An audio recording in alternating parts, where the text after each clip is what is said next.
tardes. Vamos a dar comienzo a este ciclo de la Asociación de Funcionarios Judiciales del Uruguay.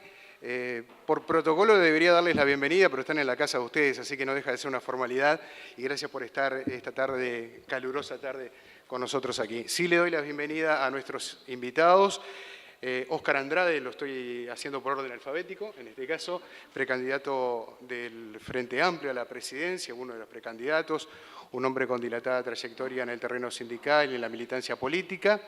Nos acompaña también en el día de hoy el ingeniero Federico Kremerman, de Unidad Popular, integrante de uno de los sectores que ha empujado en estos últimos tiempos y que ha tenido un importante destaque dentro de esta colectividad política, que estará también participando de las elecciones el próximo año.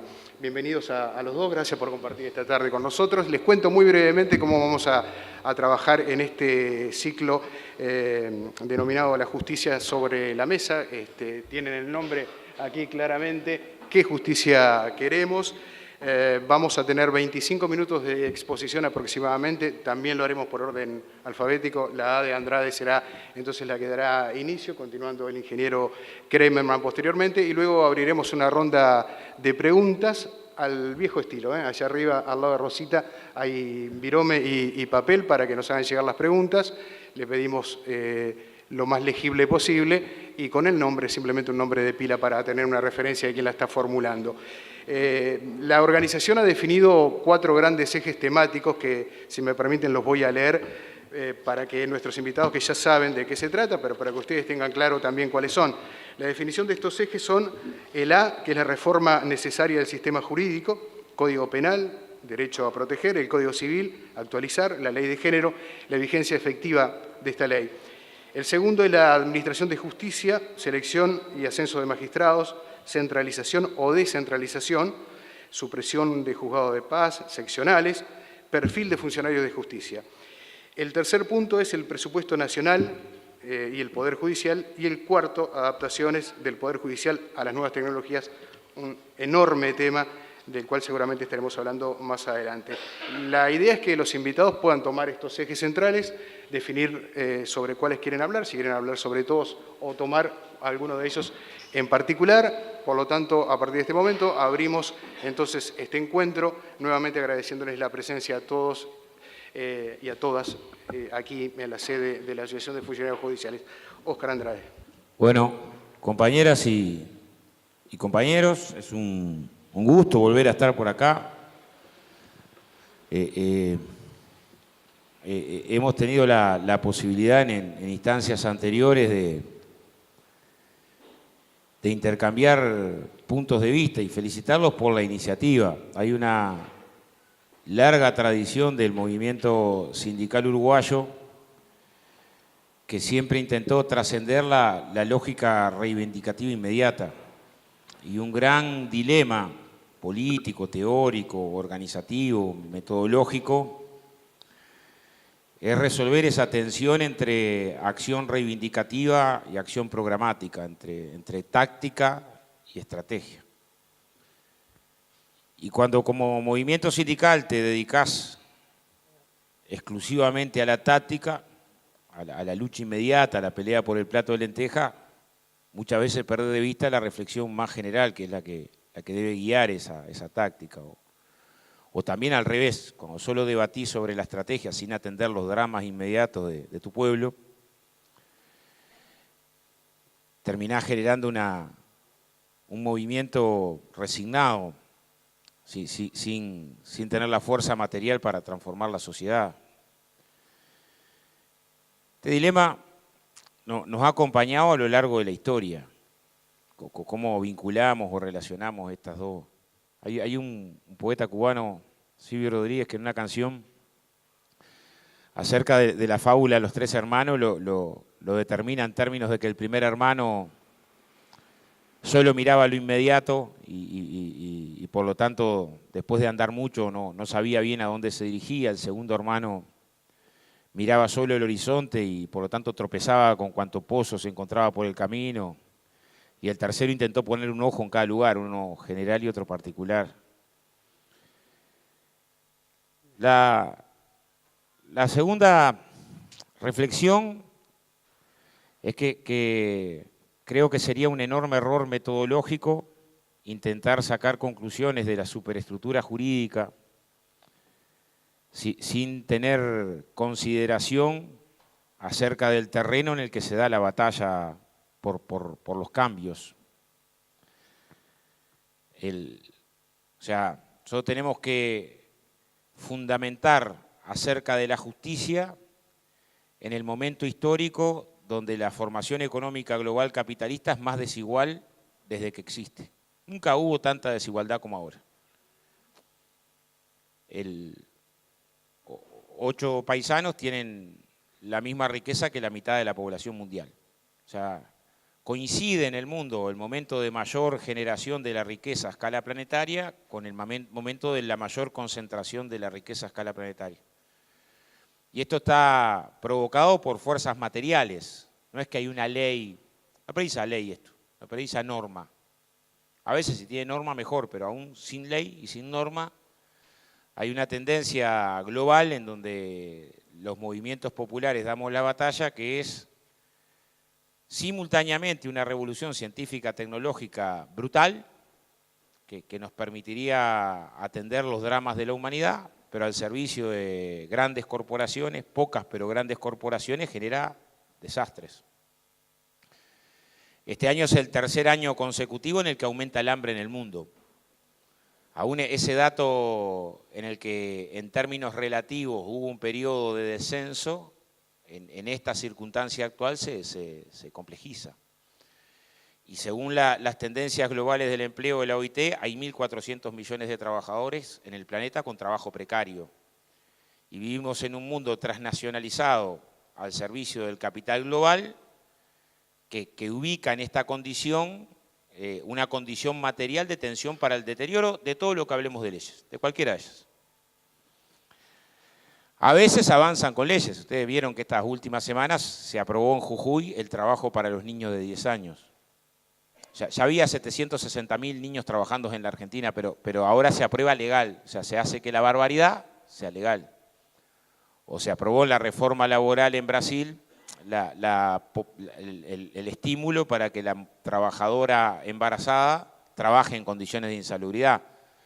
Parte de esto ya pasaba en Brasil, pero a veces la relación material entre el capitalismo global y el océano de la población que está explotada, después cristaliza en términos jurídicos.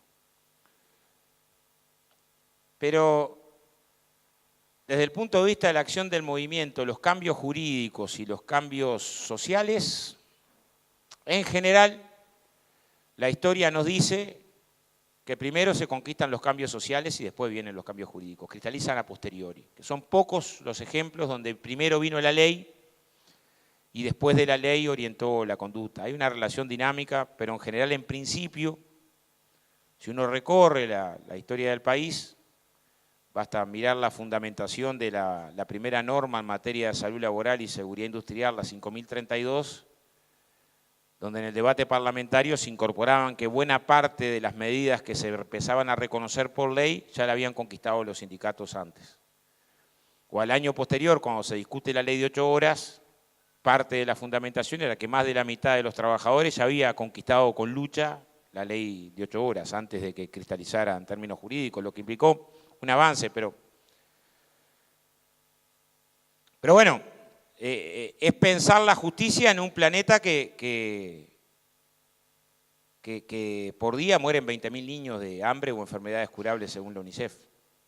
Y nos pasa eso cotidianamente sin que haya una alarma pública general, donde tenemos refugiados de guerra, donde vimos niños enjaulados hace poco en Estados Unidos y persecución a los migrantes, y aún con un gasto militar desenfrenado, y donde las normas jurídicas internacionales se pisotean por arriba y cada vez queda más claro los componentes geopolíticos de poder global. Es en ese mundo donde vamos a dar el debate. Uno preguntaría, ¿dónde quedaron la colección de artículos jurídicos garantistas de acá y de allá que decían que el impeachment era inconstitucional porque no había crimen de responsabilidad? Maravillosos tratados jurídicos, ensayos de cuánto estaba ajeno a la Constitución, cuánto estaba viciado legalmente el fundamento que permitió acceder al gobierno a Temer. Bueno, brillantes, algunas fueron de una profundidad majestuosa. Ahora había una fuerza material para voltear a Dilma y no había una fuerza social para defenderla, y podés hacer una colección de esos tratados jurídicos que decían que efectivamente estaba fuera del marco jurídico el fundamento que permitió importó mucho más la geopolítica global de reinstalar un proceso reinstalar un proceso feroz de ajuste contra los trabajadores, muy duro, muy brutal, muy violento. El año pasado asesinaron 61 campesinos en Brasil.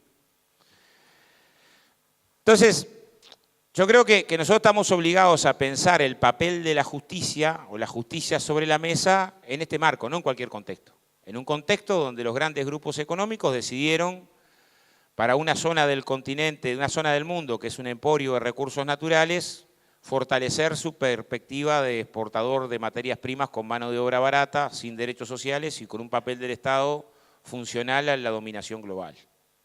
O sea, enfrentamos esa perspectiva, ese es el contexto, no es otro el contexto. Y es un contexto de creciente vulneración de los derechos humanos, de los derechos laborales, de tragedia, de impunidad neoliberal. Semana pasada la ministra de Industria de Paraguay que nos visitó eufórica, ubicando que tenía los salarios más bajos del Mercosur por destrozo, como una ventaja, algo de lo cual enorgullecerse, y que no tenía negociación colectiva, ni libertades sindicales, ni nada de nada, y que por lo tanto venía con mucha intención de captar niveles de inversión. Y la catástrofe de América Latina, que a partir de las dictaduras y el neoliberalismo se transformó en la región más desigual de un planeta desigual, vaya paradoja, es que en general nos hacen competir por ese espacio de a quién explotan más. Problema. Entonces nosotros tenemos la discusión de la justicia, del acceso a la justicia, de cómo la justicia muerde siempre al que está más descalzo, de cómo construir un sentido común diferente desde el punto de vista de... Lo tenemos que hacer en ese escenario que materialmente va a tener tensiones inéditas. Y este año es un año donde esas tensiones inéditas desembarcaron acá con mucha fuerza. Es muy difícil no darse cuenta. O sea, arrancamos el año con el asesinato de Marcelo, un compañero nuestro del SUTRAC, en medio de toda esa manija infame contra el movimiento sindical, manija muy rastrera. Poco tiempo después, a las pocas semanas, nos prendieron fuego un campamento sindical de los trabajadores del arroz.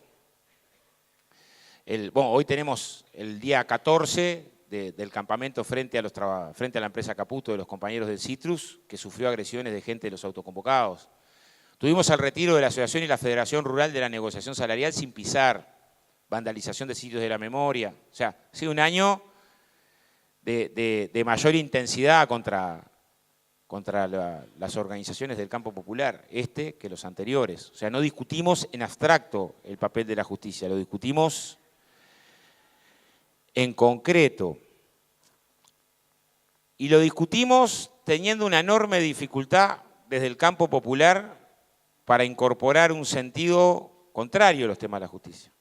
Ustedes saben lo que nos costó achicar los procesos de los juicios laborales, que es cierto que se achicaron en los últimos años, pero fue una batalla campal de inconstitucionalidades, de idas, de vuelta, de tensión. O sea, cada vez que intentás colocar un componente que proteja los intereses de los más vulnerados, surge la relación social en la que hay que entender la construcción jurídica.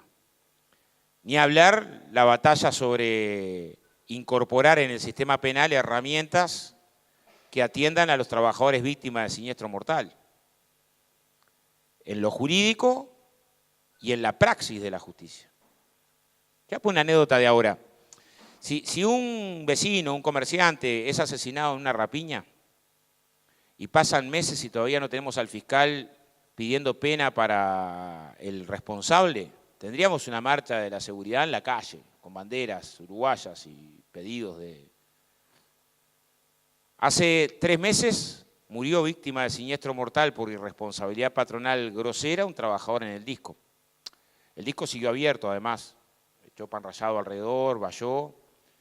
Todavía no logramos que el fiscal pida procesamiento para la empresa al frente que le negó al trabajador las condiciones mínimas de amarre, de cinto de seguridad y de nada.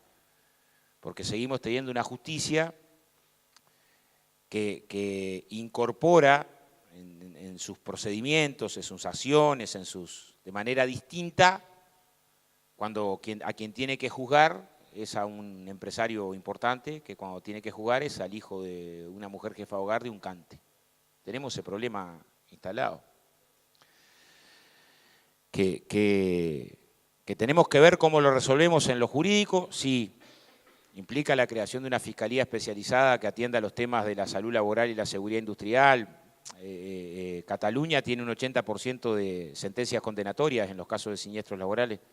Implica una división jurídica penal en el Ministerio de Trabajo, pero implica una gigantesca batalla cultural por no acostumbrarnos a que las muertes en el trabajo son resultado del destino, de la casualidad, sino que tienen que ver con condiciones concretas que organiza el capital, precarizando condiciones de vida. Y acá tenemos una discusión de cómo de lo circunstancial vamos a un debate un poco más general y profundo. Hace poco se aprobó el Fondo de Insolvencia. Nosotros fuimos críticos de que no se creara un impuesto nuevo para el Fondo de Insolvencia patronal y se redistribuyera entre lo que ya aportaban para el INEFOP. Pero también implica incorporar cómo de determinadas luchas sociales tenés un espacio para la cristalización jurídica, pero la cristalización jurídica no te garantiza nada si además no generás espacio de poder popular que después trascienda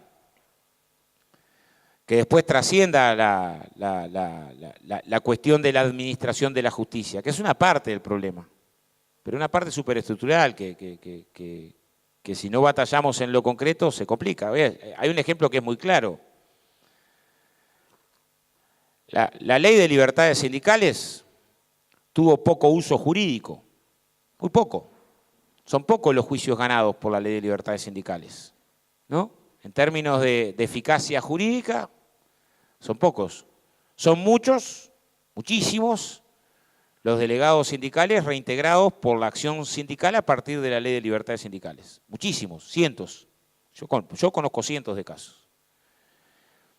Entonces está ese vínculo entre lo jurídico y la acción social, donde en general termina teniendo un protagonismo mucho mayor la acción social que lo jurídico en la vía de los hechos. No resuelven las leyes lo que tienen que resolver las luchas de los pueblos. Pero a veces la batalla por las leyes termina ayudando a dar la lucha en la cabeza de los pueblos. Y ahí tenemos un desafío que es enorme. Quizá el último parcialmente frustrado fue el de tratar de abordar desde una perspectiva de derechos humanos y con lucha la vulneración que sufre la población en situación de discapacidad. La ley, salió una ley recortada con componentes que son muy criticables. Ahora, la lucha que se dio en la sociedad por incorporar este tema que estaba invisible, el neoliberalismo tiene esa capacidad de generar injusticias y que sean invisibles, que nadie sepa, que a nadie le importe,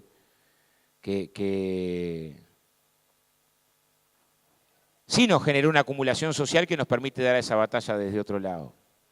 Entonces,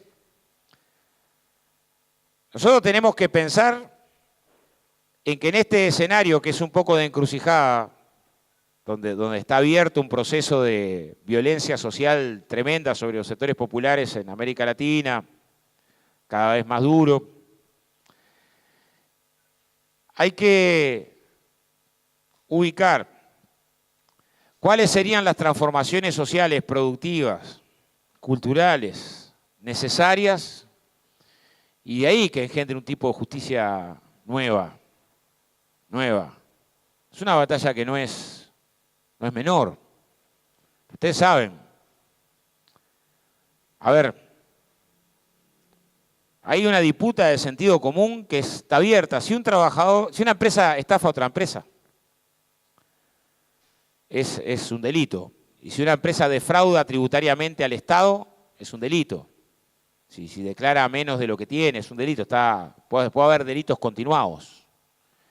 Si esa misma empresa estafa a un trabajador y le aporta la mitad de los jornales que tiene trabajados al Banco de Previsión Social, el trabajador tiene que hacer una denuncia al BPS, conseguir testigo, ganar el juicio y esperar un tiempo largo para poder cobrar algún peso. La misma estafa. hay un componente de construcción estructural de clase de largo, de clase. O sea, es cierto que dentro del Estado hemos construido espacios del Estado y pedazos del Estado que hay que defender. Hay que defender que tenés una escuela pública, hay que defender que tenés una universidad pública, hay que defender el BROW, hay que defender las empresas públicas.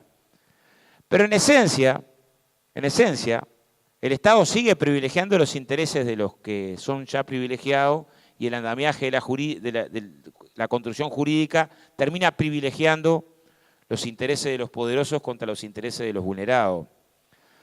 Un proceso de transformación social necesariamente tiene que incorporar, desde el punto de vista de la teoría del derecho, y es bastante más que la administración de la justicia y los recursos del Poder Judicial, es bastante más. Es un cambio de enfoque. ¿Qué superestructura jurídica surge de ahí? Con la que tenemos, chocamos por todos lados. La que tenemos privilegia la concentración y centralización, en todos los planos. Acompaña una forma de organización económica desigual.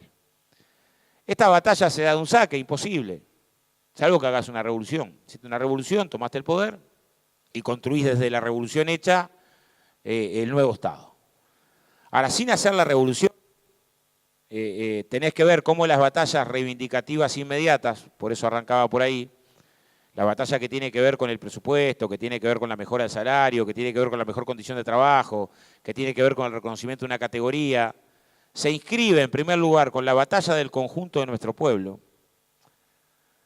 porque cualquier batalla corporativa aislada de la del conjunto de nuestro pueblo es una batalla que está condenada a la derrota.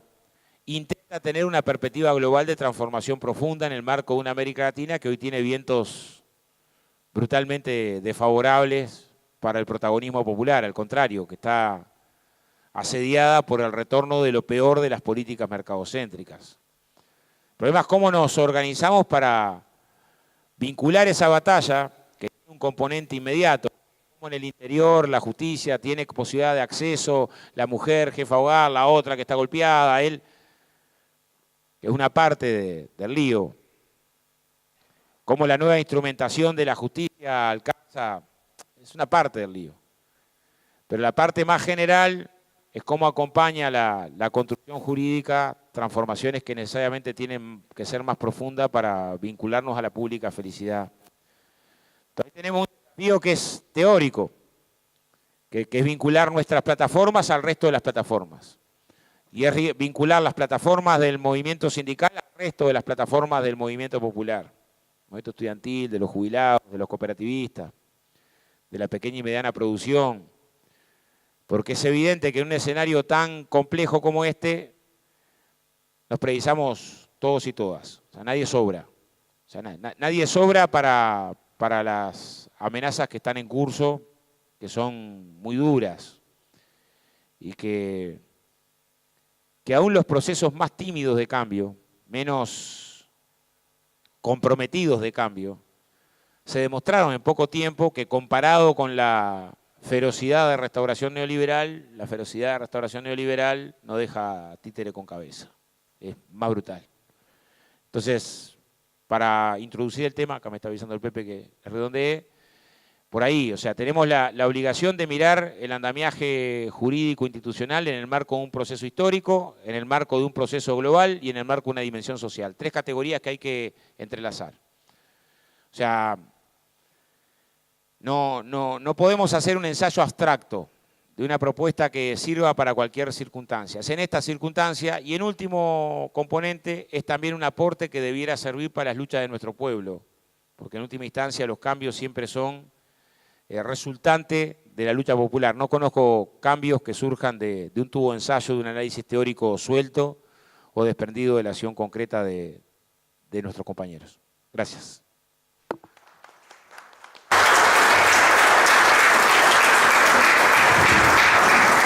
Oscar, te vamos a acreditar 2 minutos a tu favor que te quedaron allí en esta cuenta.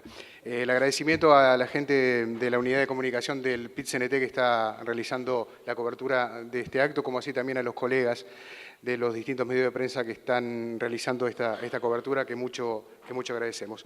Le damos la palabra ahora, a partir de este momento, precisamente a el ingeniero Kremerman y sus 25 minutos. Gracias. Antes que nada quería agradecerle a la Asociación de Funcionarios Judiciales por la invitación.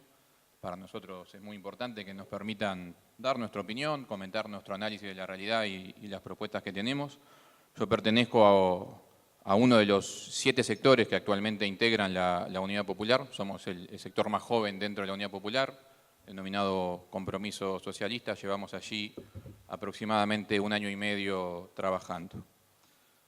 Yo voy a circunscribirme a la pregunta de qué justicia queremos y dentro de los temas que se nos proponían a pensar cuál sería la reforma del sistema judicial, a la aplicación de algunas de las leyes y voy a mencionar alguna cosa sobre el presupuesto porque es inevitable hablar del presupuesto si hablamos de con qué recursos se puede administrar la justicia. Pero para empezar, planteando con claridad nuestra visión del asunto, planteando claramente que primero que nada la justicia como tal, la administración de la justicia, el Poder Judicial, pertenece al Estado y el Estado, más allá del Estado en que vivimos, en la sociedad en que vivimos, más allá del color partidario que lo esté administrando, es un Estado con carácter de clase. Y por lo tanto, la justicia también tiene carácter de clase. Pero para ir sobre los hechos concretos, para graficar por qué se cumple esto que estoy diciendo, quería mencionar primero, si lo primero que se nos plantea es mirar, por ejemplo, el Código Penal que rige en el Uruguay de hoy, nunca revisado desde el año 1934 en su globalidad, un Código Penal copiado del derecho penal italiano mientras gobernaba Mussolini, para ser bien claros, un Código Penal copiado en Uruguay por Irurita Goyena, decodificado a la realidad uruguaya de lo que eran las normas de administración del Estado del fascismo, y que ha sido en Uruguay parcialmente modificado mediante leyes extracódigo, sí que le agregaron alguna definición de delitos nuevos, siempre en periodos complejos. El propio Código Penal fue elaborado durante la dictadura de Terra, la ley que más lo modificó fue la Ley de Seguridad del Estado de la dictadura militar, y luego la última quizá modificación más grande fue en el gobierno de Julio María Sanguinetti, refería a la Ley de Seguridad Ciudadana. Porque nosotros creemos que debe ser reformulado, y para graficar lo que estoy diciendo, la obsolencia del código, yo me permití copiarme para leer algunos artículos, ¿no?, de la parte general del código. El código es general en sus inicios, después tiene una parte especial describiendo los delitos y después las llamadas faltas. En la parte general arranca en el título 1 hablando de los delitos contra la soberanía del Estado, contra los estados extranjeros, contra sus jefes o representantes, habla del vilipendio de emblemas extranjeros. En el siguiente apartado habla de los delitos contra el orden político, sedición, rebelión, motín, asonada. Habla de las formas en que se organiza el duelo y de cómo se altera la paz pública y cuál es el rol que tienen los padrinos en un duelo. Todo esto está vigente en el Código Penal actual uruguayo. Algo más interesante para las discusiones de nuestros días. Hay un capítulo entero en el Código Penal, insisto, vigente, que habla de los delitos contra las buenas costumbres y el orden de la familia. Habla del rapto de la mujer soltera de 18 años, viuda, divorciada, honesta, de la mujer casada menor de 15 años. Rapto de una mujer soltera es un delito contra las buenas costumbres, no es un secuestro para el Código Penal. Habla de estupro, que comete aquel que mediante la promesa de matrimonio engaña a una mujer doncella. Eso está dentro de la ley vigente actual. Y algo que no quería dejar pasar, cuando hablamos, por ejemplo, del aborto, donde se ha legislado en el Uruguay, sigue vigente el artículo 328 del Código Penal que castiga el aborto en el Uruguay y tiene como causa atenuante del delito de aborto si el aborto fue cometido para salvar el honor de la esposa o del esposo.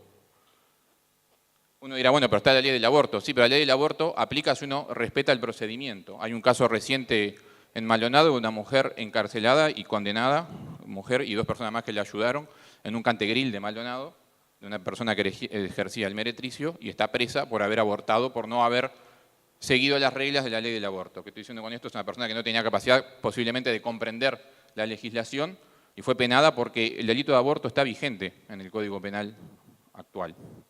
Por eso, antes que nada, si nos preguntan, más allá de la ridiculez de lo que acabo de decir, que el honor sea un atenuante, ¿no?, por ejemplo, para que una persona reduzca su pena por aborto. Por eso, a la hora de hablar de de la reforma del sistema jurídico, nosotros planteamos que debe ser revisado y profundamente revisado. Y debe hacerse cambiando la óptica del derecho por la cual fue formulado. La óptica del derecho que yo les mencionaba, proveniente del fascismo italiano y traducido acá a la realidad uruguaya, pero con los mismos preconceptos, es un derecho que plantea siempre estar abstraído de la realidad del contexto social. Es decir, aquel que roba algo y lo castigo por lo que robó, y punto. Y a ese delito le tipifico una pena, y hasta allí se limita la actual visión del derecho. ¿Qué estoy diciendo con esto? Si yo robo 1 kilo de manzanas, no importa el contexto en el cual lo robé, voy a purgar la misma pena si yo tenía que alimentar a mis 3 hijos y no tengo trabajo, si simplemente le quise hacer daño porque estoy enojado con el almacenero. No cabe en la óptica actual del derecho entender el contexto social en el cual se produce un delito o cuáles son las causas que llevan a un individuo a cometer un delito. Por lo tanto, si hablamos de revisar el sistema jurídico, claramente para nosotros debería cambiarse la óptica en la cual la justicia razona. Porque, como decía al inicio, la justicia tiene, y se grafica en la realidad, un carácter de clase.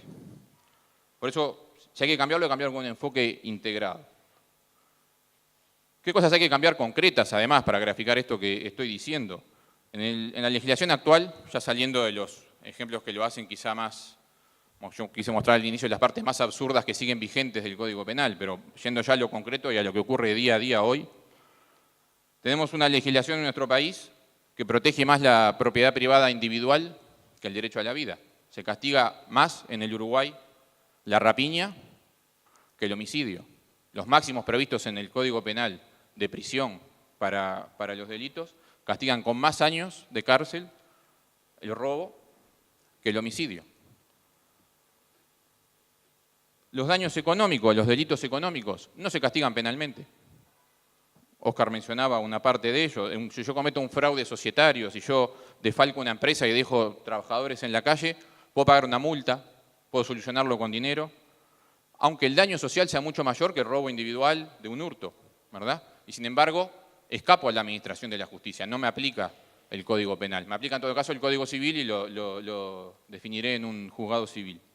Pero no, las penas punitivas no aplican a los delitos económicos de esta índole.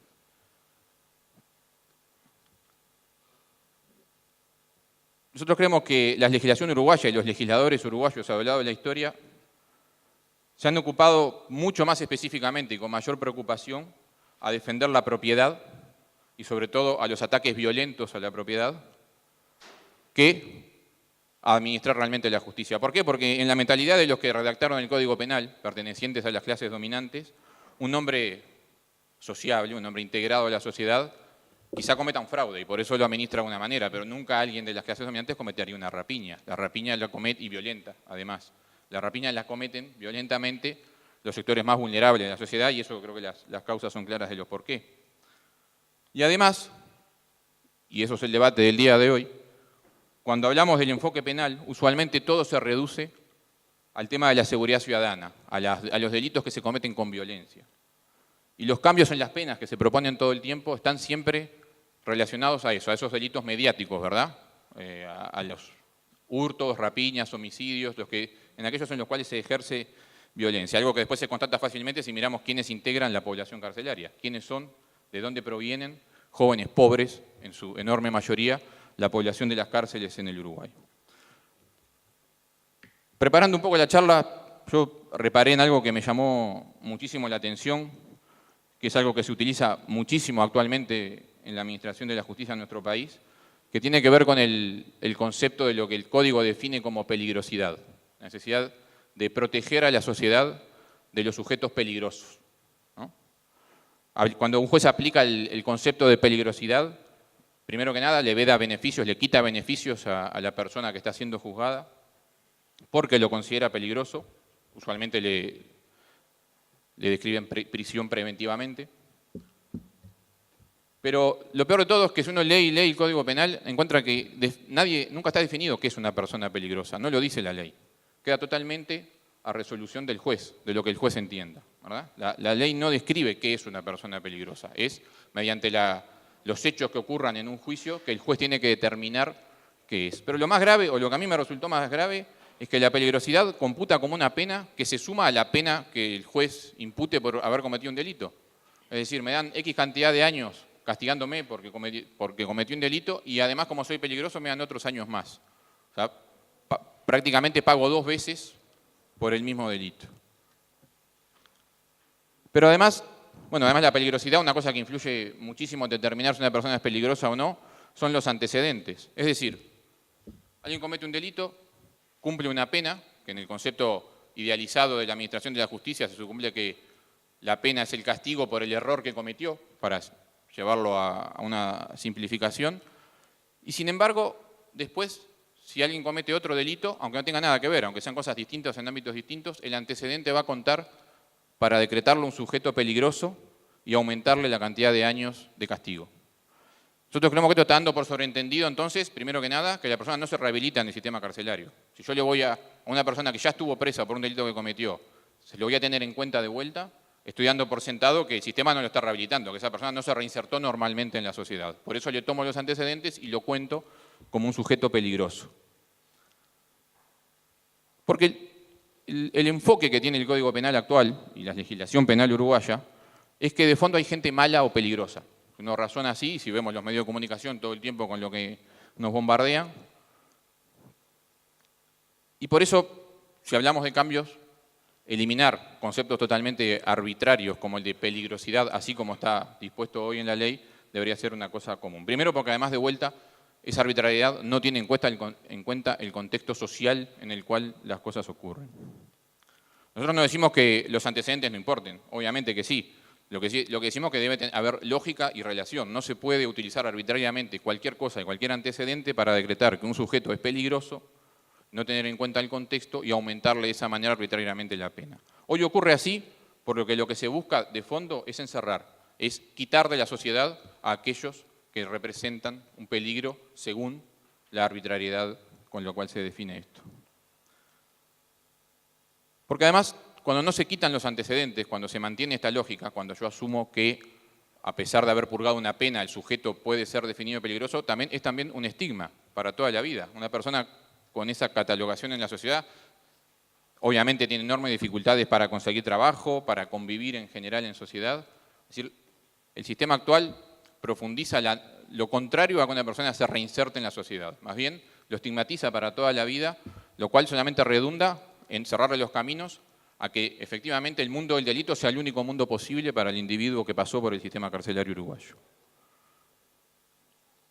Lo segundo grave sobre este concepto de la peligrosidad, yo estoy insistiendo con esto porque no solo está vigente en el Código Penal, sino que se aplica en la mayoría de los casos en los juzgados hoy, ustedes sabrán más que yo de esto, aplica también y sobre todo a cuando una persona es declarada inimputable.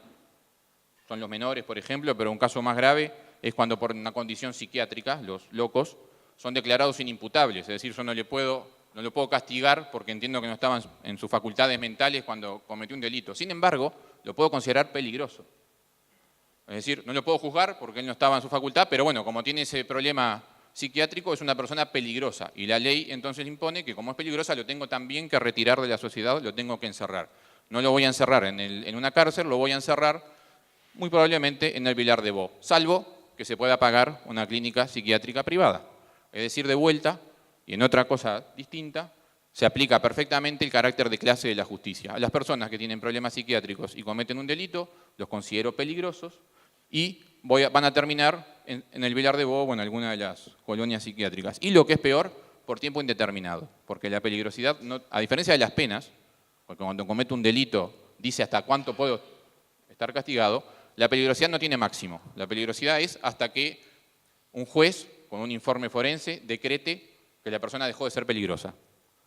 Y bueno, así están los casos. Se pueden pasar décadas encerrados, por ejemplo, en el Vilar de Bo. De fondo, todo esto está socialmente legitimado.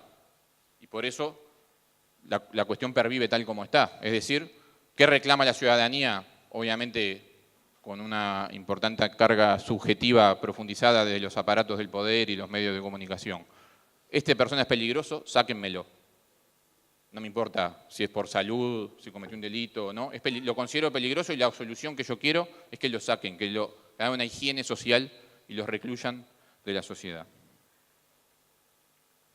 Después está, yo no quería dejar de mencionar, aunque no estaba estrictamente entre los temas, la última reforma del Código del Proceso Penal y lo que tiene que ver con el proceso penal.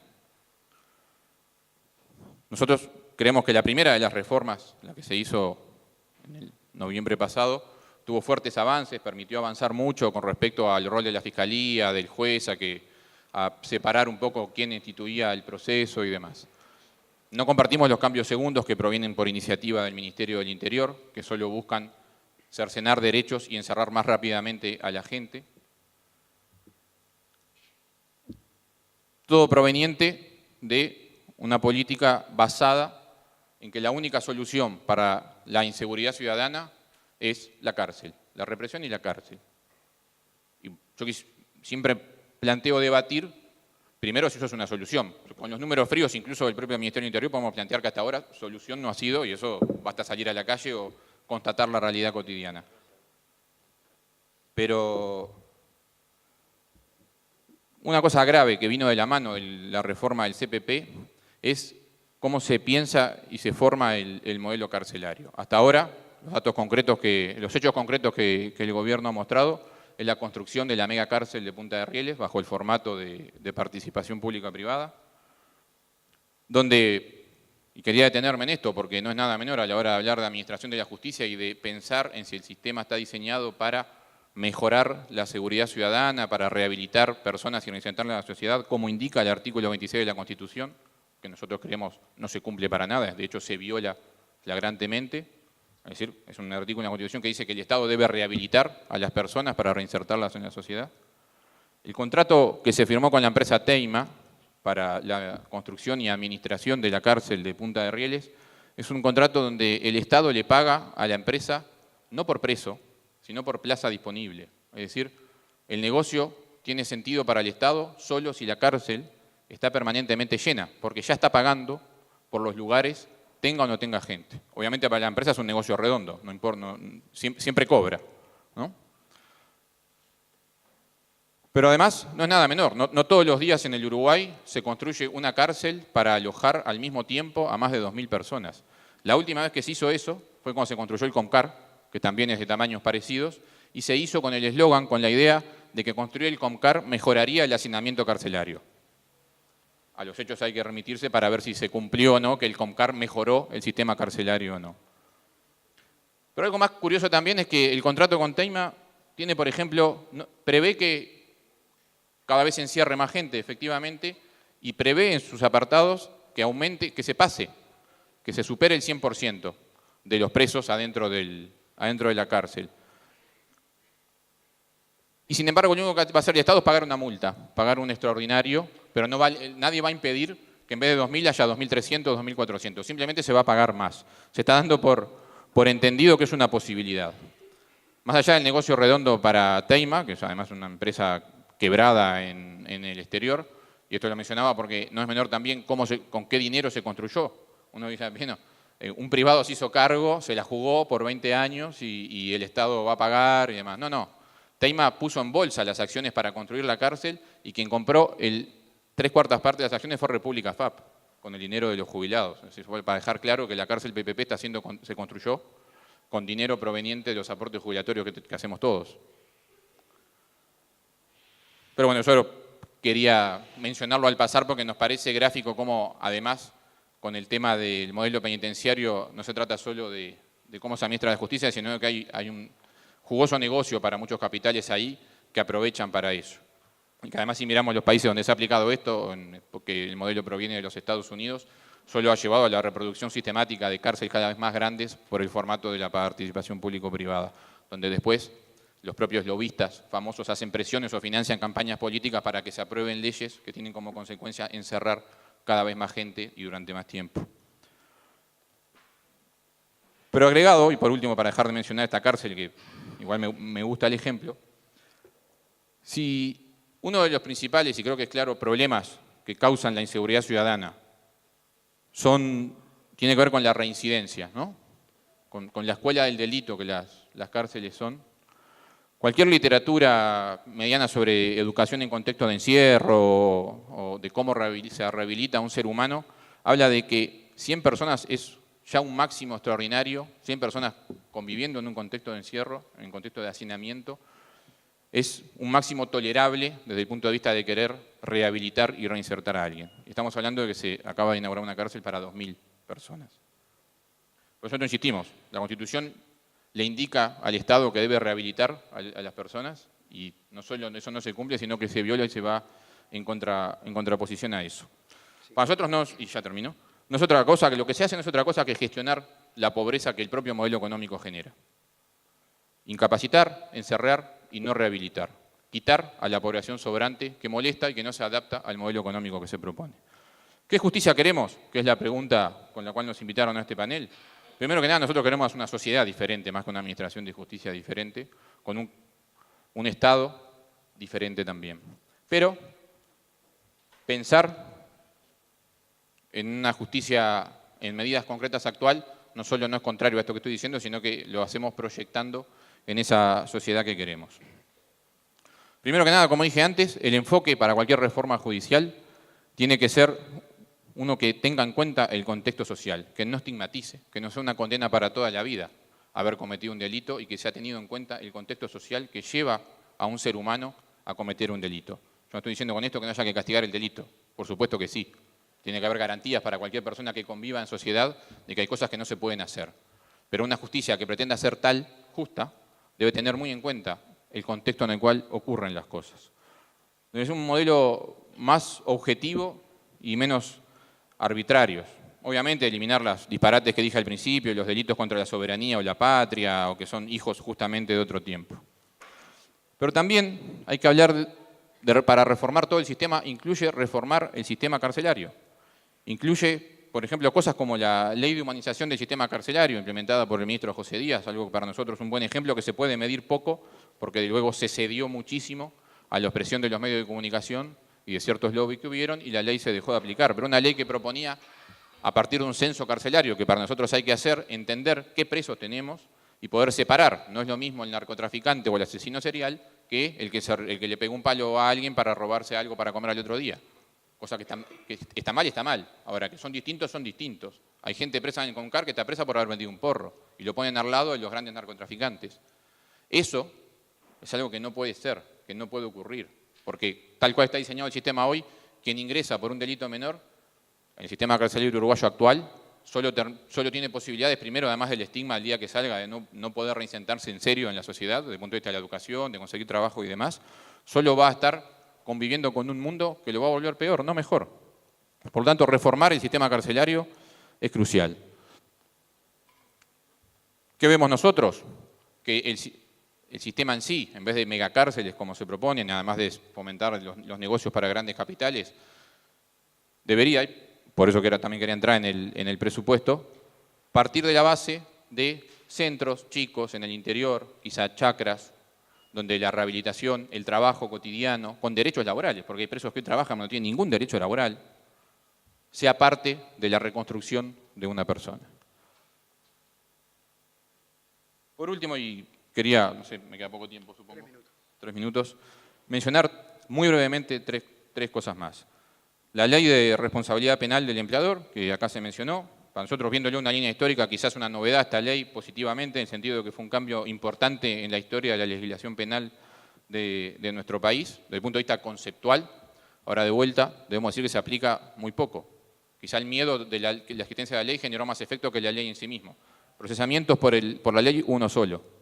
Un trabajador accidentado en el Fórum, ¿no? Ahí en Positos.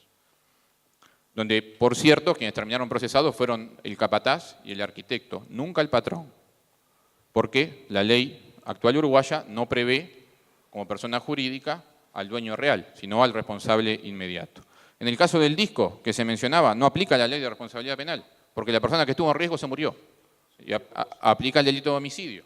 Y por lo tanto la ley no le solucionó eso. ¿Por qué? Porque de fondo, y Óscar lo dijo, harían falta cosas como fiscalías especializadas, que pudieran controlar realmente, porque la ley lo que pena es que un trabajador esté en riesgo, no que se muera. Que se muera ya está la ley. Que tenga una lesión también. Para fiscalizar realmente si hay personas en riesgo laboral, hay que dar recursos para que las fiscalías puedan trabajar y realmente ver si eso está ocurriendo como delito. Ejemplo también, no existe en el Código Uruguayo como delito nada relacionado a lo ambiental. Yo tenía el ejemplo de la Corona Sunset, famosa esta, la fiesta que se hizo en Punta del Este, donde se destruyeron las dunas y demás. Eso se consideró una falta, la persona pagó una multa y nada le impide hacerlo de vuelta, porque como delito ambiental no existe. Así yo también puedo hacer un montón de cosas que ocurren sistemáticamente, ¿no? Empresas que contaminan los ríos, etcétera, y eso no es un delito. Pago una multa y sigo, ¿verdad? Por tanto, eso son cosas claras que de vuelta explican el carácter de clase que la Administración de Justicia tiene. Me quedaba algo para decir sobre la Ley Integral de Violencia de Género, que si me permitís 2 minutos, y Oscar también, lo digo en concreto. Primero que nada, y es una reivindicación de nuestra parte, la Ley Integral de Violencia de Género no tuvo presupuesto para ser aplicada después. No lo tuvo. Cuando decimos no lo tuvo se votó, después hubo una rendición de cuentas, última oportunidad de modificar el presupuesto nacional hasta que empiece a regir uno nuevo en enero del 2021, y la Ley de Violencia de Género no tuvo presupuesto para poder ser aplicada. Es una ley que primero que nada no modificó todo lo que yo leí antes del Código Penal, todo lo que tiene que hablar sobre cómo se tipifica un delito sexual, siguen siendo parte de un delito de las buenas costumbres, a conceptos provenientes justamente de un esquema patriarcal que se dice querer combatir. Es un esquema, el del Código Penal, que legitima la violencia hacia la mujer. Una cosa que yo le ponga delitos, pero lo sigue legitimando conceptualmente. Al no derogar, sino que se copió y pegó una serie de delitos nuevos en esta ley, se presenta además vez tras vez una discusión de qué es aplicable, si lo que dice la Ley de Violencia de Género o la del Código Penal que sigue vigente, donde siempre la parte defensora, la parte litigante, vamos a decir, puede siempre conducir el proceso a su favor basándose en que el Código Penal del año 34 está vigente y ahí habla de los delitos sexuales. Para nosotros, nuestra crítica a esta ley no es la ley en sí, es primero a los modos de haberla desarrollado. Fue decir, miren el compromiso que tenemos con la violencia de género, acá tienen la ley. Pero después ni siquiera se hizo una proyección de cuánta plata se iba a precisar para poder aplicarla. Justamente, ni siquiera habiendo después una rendición de cuentas que podía haberle otorgado presupuesto. Pero un segundo error grave para nosotros es haber reducido la lucha de los derechos de las mujeres a tipificar un delito concreto como el feminicidio. Eso para nosotros es grave. No, obviamente estamos a favor de que se tipifique el delito del feminicidio, pero el problema es haber reducido el problema de la violencia hacia las mujeres en eso, en una ley que me diga que eso es un delito. ¿Por qué? Porque acá está, el Estado te lo da, ya está, ya quedó escrito en una ley. ¿Y ahora? ¿Solucionamos el problema de la violencia de la mujer o simplemente quedó ahí? Por cierto, con la ley, el Estado como tal sigue sin hacerse responsable del problema de la violencia hacia la mujer. No previene la violencia hacia la mujer, solo penaliza y castiga, obviamente correctamente, a quien ejerce violencia hacia la mujer, a los casos que llegan. Obviamente no previene a las mujeres que están en peligro, las mujeres que están en peligro, a las que todavía no se le ejerció una violencia física directa, la ley no le cambió ninguna realidad. Ni que hablar, obviamente, en los casos donde el homicida o el violento después se termina suicidando, por ejemplo. Obviamente ahí también la ley no surte ningún efecto, porque el problema con la mujer que fue atacada por una persona que después se suicidó es que la mujer estaba en peligro y esta ley no soluciona nada de eso. Cuando hablamos de presupuesto, hablamos de fiscalías especializadas para atender el problema, pero hablamos también de la construcción de hogares de tránsito o permanencia para las mujeres que están en situación de violencia y que tienen que salir de la situación en la que están. Nada de eso está resuelto y por tanto la ley de violencia de género ha sido más un saludo a la bandera para poder decir, miren cómo nos preocupamos de esto, pero en los hechos no se cumplió. Y solamente para terminar, porque no me quedó tiempo, el problema del presupuesto, entonces, para hacer cumplir la Administración de la Justicia es crucial. Y estamos, lamentablemente, frente a un modelo económico implementado, uno podría decir 13 años, pero me gusta decir hace décadas, que prioriza determinadas cosas, prioriza los privilegios del capital y con lo que le sobra trata de ver cómo administra a los demás. Y las conclusiones concretas son estas. Para muchas cosas que debería haber dinero, no lo hay. Terminé.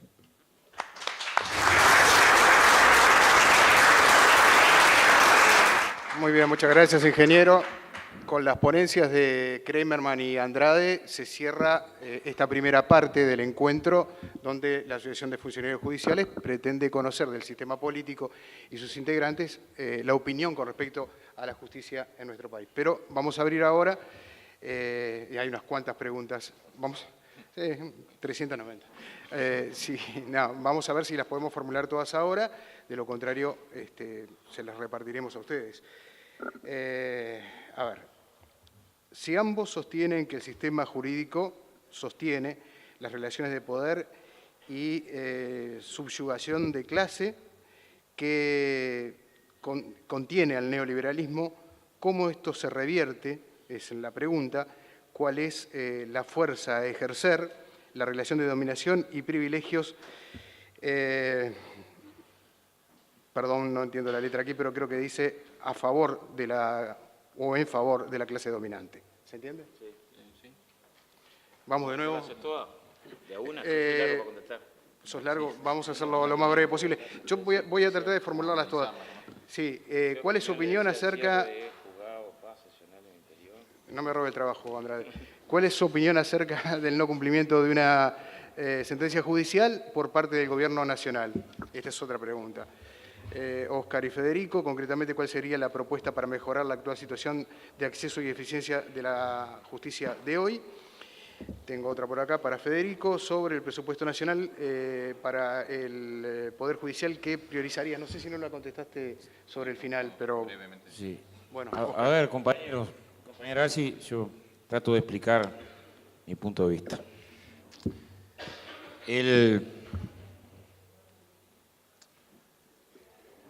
América Latina es un emporio de recursos naturales. Tiene más de un tercio del agua dulce, el 80% del litio lo tiene Bolivia, la mitad de la biodiversidad, produce alimentos para varias veces su población.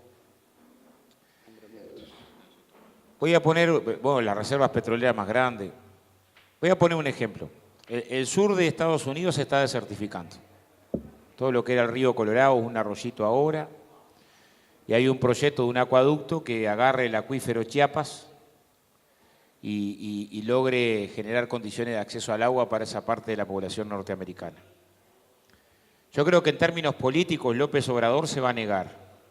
Y estoy convencido que algo le van a inventar, existencia de, no sé, armas de destrucción masiva o un no sé qué, para que el acueducto se haga.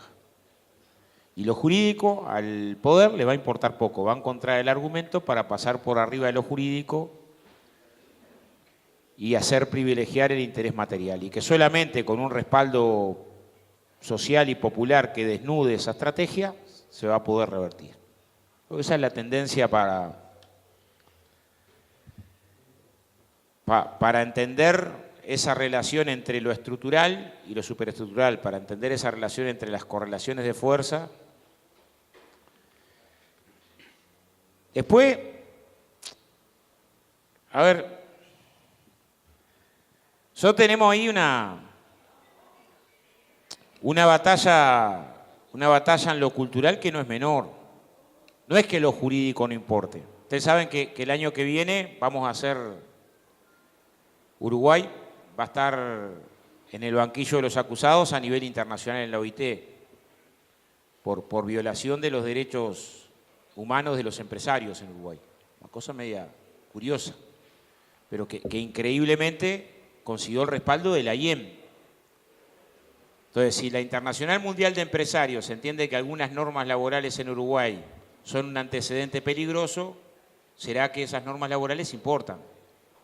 Bueno, creo que estén equivocados en términos de elegir el caso Uruguay para ponerlo como un elemento mundial. También es cierto que esto tiene que ver con una correlación de fuerzas internacional muy favorable a la desregulación brutal. Pero básicamente piden tres cosas: no más negociación colectiva obligatoria, liquidar la ultraactividad de los convenios y la principal, transformar en delito las luchas sociales, que es eso lo que quiere decir la reglamentación de la actividad sindical. Yo trabajé en una empresa chilena, Texa, donde los compañeros chilenos nos contaban, hace 3 años atrás, 4, la situación en Chile. En Chile, si vos haces un paro y no tenés antes de hacer el paro el tiempo necesario para que la empresa consiga sustitutos el día del paro, vas preso. Vas preso. O sea, no es que es delito. O sea, hay componentes de la reglamentación que sí demuestran que tener instrumentos jurídicos que más o menos te protejan la acción social y sindical valen. y tener una cultura más o menos que admita la acción democrática de los trabajadores, vale. Si no alcanza con mirar buena parte de América Latina y encontramos que esto que estamos haciendo acá en Colombia termina con compañeros en la zanja. Es así. Y en buena parte de Centroamérica.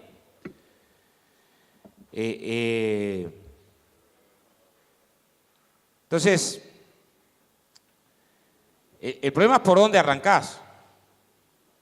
Yo creo que tenés que arrancar por los dos lados, material y lo jurídico, que lo primero que hace es visibilizar el hecho. Nunca esperamos de la ley de responsabilidad penal, al revés, los que decían que iba a haber océanos de empresarios presos, empresarios del paredón, eran los que estaban en contra. Entonces dijimos, jurídicamente, esta justicia, si ya existe en el Código Penal la posibilidad de homicidio culposo, lesiones, y en 14.000 trabajadores que quedaron mutilados en los últimos 20 años no tenés un procesamiento por esos casos, no tenés, porque hay una fuerte tendencia a asociar a que eso es natural. No esperábamos mucha expresión punitiva, pero sí empezar a colocar un elemento que te permitiera un cambio en la correlación de fuerza de estos temas. Nosotros a los pocos meses de la norma logramos que el trabajador tuviera facultades impeditivas, que era impensable hace 20 años atrás, pero hoy un delegado puede clausurar la obra. Entonces vas construyendo un factor de poder real, no real, y no hay quien dentro del centro de trabajo valga más, en el caso de la construcción, por ahora solamente, y la idea es cuando tengamos fuerza poder extenderlo, tenga facultades por encima del compañero que eligen los compañeros ahí para atender los temas de seguridad, que ahora está muy cuestionado y las cámaras entienden que es un ejemplo muy negativo, pero implica eso, poner en el centro, hacer visible la brutalidad. ¿Neoliberalismo qué es lo que logra? La pregunta del neoliberalismo, que sea invisible la brutalidad. Yo creo no haberme perdido en los últimos 30 años cuánta marcha o movilización no dio la vuelta. Por los más de 80.000 uruguayos que estaban ciegos por ser pobres, no hicimos ninguna nunca porque nunca lo colocamos como un problema. Nunca. Y estaban ciegos porque no los querían operar acá. Pues tuvo que venir la solidaridad cubana para atenderla. Pero ni al movimiento, ni a ningún 1 de mayo, ni a la izquierda, nadie reclamaba nada por eso. O sea, en general, lo que logra el neoliberalismo es que naturalicemos las desigualdades. Y la batalla nuestra es luchar contra esa naturalización de las desigualdades.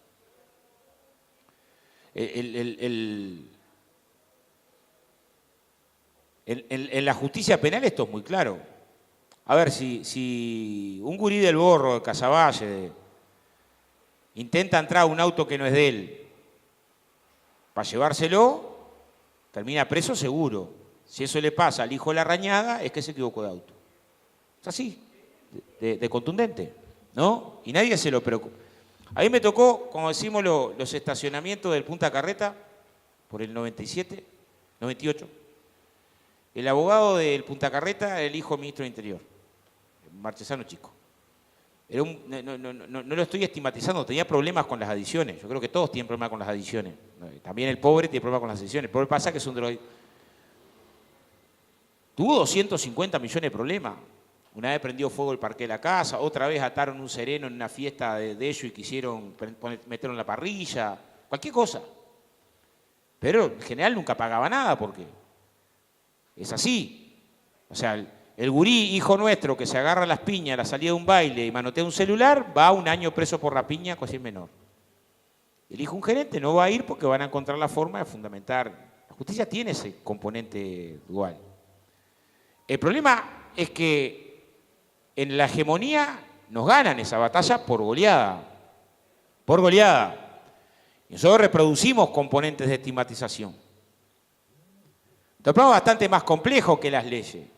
Tiene que ver con las leyes. Venimos de 40 años, 50 años de inflación punitiva, sobre todo inflación punitiva para los sectores populares, que lo que ha hecho es pasar la población carcelaria de 1.200 a 11.000 y no resuelve nada, al contrario. Y abordamos el tema de la violencia que a ellos les importa. No la violencia de la mujer que murió en un ranchito costanero en invierno, no la violencia de las 9 de cada 10 mujeres que están presas que sufrieron violación sexual desde niña. Y nos construimos una ilusión de que es el momento de la rapiña donde empieza la vida de alguien. Esto va a ser 5 años que estamos trabajando en el CONCAR. y unos 10 años que laburamos con el patronato. Los datos que tenemos con el patronato es que cuando generamos una salida con laburo y demás, la reincidencia es un 7%, y cuando no genera eso, un 60%. Pero tenés una soledad para ese laburo gigantesco. Con el INISA tenemos un convenio que han pasado 48 gurises, ninguno reincidió. Con convenio con la Junta Departamental y el Sindicato de la Construcción para el trabajo posterior. La inmensa mayoría, todo el mundo sabe, hijos de laburante, ¿no? No son hijos marcianos. Y tenemos ahí un debate importante que es con nosotros mismos. Existe un estigma sobre la pobreza y la seguridad. Ya cuento una anécdota. Yo estoy viviendo por San Luis. Hace un par de meses me pasó en el almacén de San Luis, me encontré con unos compañeros ahí. Algunos pues me reconocen. La tele es increíble, yo puedo hacer un millón de cosas, pero como tuve un tiempo saliendo en televisión, fuimos a conversar. Entonces, nos pusimos a conversar con los vecinos. Le digo, lo estoy viendo por acá. Dicen, vos, acá es un barrio bárbaro, es un barrio, la gente muy bien, precioso, dice. Salvo, dice, el pichaje del lado norte, que desde que se juntó ese pichaje ahí, empezaron los robos, un drama, no se puede estar tranquilo. Le voy a decir, yo estoy viviendo ahí, para el lado norte.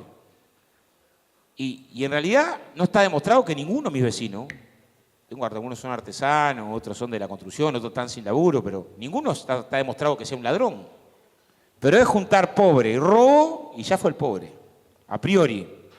Lo tenemos incorporado, casi es complicado. Entonces, ¿cómo se enfrenta la lógica neoliberal? Yo creo que es tratando de plantar bandera en la lucha contra las desigualdades, contra todas las desigualdades, las territoriales, la segmentación social, la crisis urbana. Sabiendo que para la lucha contra las desigualdades hoy tenemos un contexto que es brutalmente desfavorable, brutalmente desfavorable. Porque no se resuelven con discursos las luchas sociales.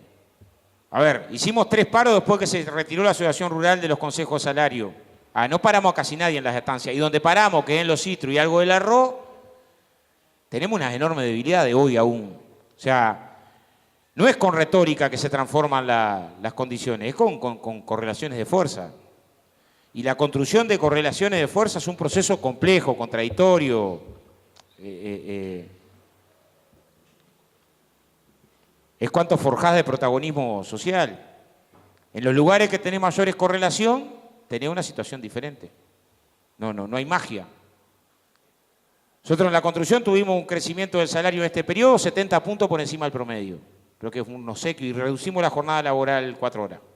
Pero fue un obsequio patronal o que generaste una correlación que permitió que una categoría de ingresos tenga un salario de 36.000 pesos. Cuando ganábamos $200 hace 13 años. ¿Fue un regalo de la bondad de alguien? No, construiste una correlación que permitió cambiar determinada condición. Ahora, si en la cancha global no genera esa condición y en los frigoríficos tenés salario de 78 mangos la hora, que te dan mucha pena. Okay. Entonces, y termino. Yo creo que no hay posibilidades de justicia social y por lo tanto de administración de la justicia que sea equitativa en el marco de uno construya esa justicia en la realidad. Y la construcción de esa justicia implica un abordaje político-social, no solamente de normas. Si uno mira las normas laborales en Paraguay son avanzadísimas. Repasando, son avanzadas las normas laborales en Paraguay. Y tenés 2/3 de los trabajadores paraguayos sin aporte a la seguridad social y en condiciones de miseria absoluta. O sea, el proceso de lo judicial, si no va acompañado con una fuerza material que encabece un proceso de construcción material distinto, de condiciones distintas como prioridad, es absolutamente insuficiente. No se resuelve vía, en mi opinión, o sea, los problemas sociales no se resuelven vía... A ver, no vas a resolver mayor garantía de seguridad con una mejor inspección del trabajo, en mi opinión. Si vos no tenés trabajadores organizados, cuando llega la inspección se te esconden y ni te denuncian. Y si hay miedo, menos te denuncian. Y no acceden a la justicia porque tienen miedo que no los toma nunca más nadie. Entonces, podés generar las mayores garantías judiciales, hasta de respuesta rápida, que si tenés esa condición del punto de vista social, no lo vas a resolver con norma. Hay un conjunto de temas que esencialmente se resuelven con correlaciones sociales distintas. Y la forja de correlaciones sociales distintas es una changa compleja, porque también ahí hay que construir patrones culturales, organizaciones que son de características diferentes. Culturales. Un solo ejemplo y termino ahora sí. Hace 2 años logramos que toda la cosecha del citrus se plantara para reclamar el pago del salario. En Belén, en Villa Constitución, fue un laburo. La empresa lo que hizo al año próximo fue tratar de escarmentar a todos los que reclamaron, no tomar a ni uno. Y arremeter con ferocidad. Y cuando fuimos a organizar las luchas para que se fueran a reclamar, sobre todo en Belén, el comentario principal de la gente era, ¿viste para qué se metieron? Yo decía, ¿pero cómo? O sea, en vez de cuestionar a quien reprime, el problema era ¿por qué reclamaste? Entonces, yo lo que digo, la construcción de sociedad más justa no es separada de ese proceso social y cultural. En realidad, casi siempre es manifestación última del proceso social y cultural, viene después, casi siempre. Y no es que se desprecie la lucha por la norma, pero no, hay temas que no se resuelven en los escritorios. La mayoría, en mi opinión, de los temas no se resuelven en los escritorios ni en los estrados. Es en el otro lugar en donde se resuelve. Las preguntas que están surgiendo son muy interesantes, sin duda. Yo quiero terminar con estas dos, sumarlas también, porque me parece que tienen mucho que ver con lo que se venía planteando. Una de las preguntas dice, ¿entienden que el nuevo Código del Proceso Penal le quita potestades a los jueces en caso afirmativo o negativo?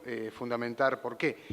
Y la otra pregunta dice, ¿qué opinan de los nombramientos de los jueces desde los mismos colegas hasta los ministros de la Suprema Corte de Justicia? Bueno. Yo, muy chico, un desastre que sea discrecional, o sea, que dependas de tener un amigo en la Suprema Corte para que tu carrera judicial te traigan del interior para acá, o sea, que ese componente tenga ese criterio. Está muy mal, ¿no? O sea, tener ese componente. Y la lógica de la antigüedad también te genera condiciones de que la Suprema Corte de Justicia en general tenga una composición conservadora. El hecho de quitarle al juez la posibilidad de que sea el que investigue y juzgue me parece que se caía a cajón. No podés administrar la justicia de tu propio proceso que investigaste, porque claramente tenés subjetividad.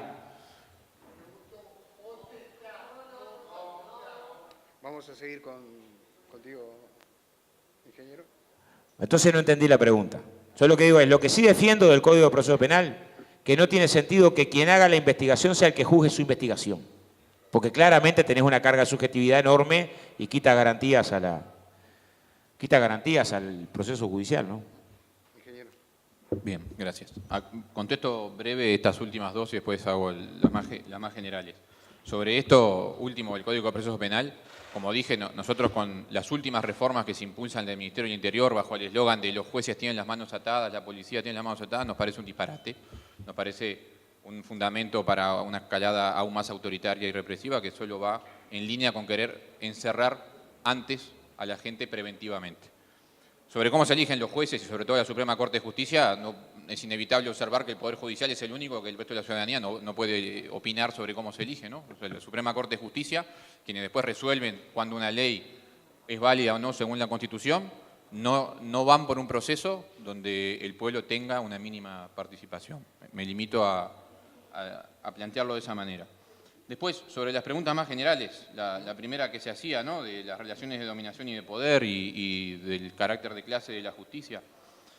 Primero que nada, sobre la real posibilidad de que la justicia sea justa en los marcos del sistema económico-social que vivimos, que se basa como fundamento en la injusticia, ¿verdad?, en la explotación, en la apropiación individual del trabajo colectivo, en última instancia es imposible, ¿verdad? Más allá que no quita que uno a la hora de legislar y de redactar normas, intente ser lo más justo posible. Pero lo quiero decir con claridad, en los marcos del capitalismo, un sistema económico-social basado en la explotación, justo no va a ser nunca, más allá del sistema judicial que queremos diseñar, porque la sociedad es injusta.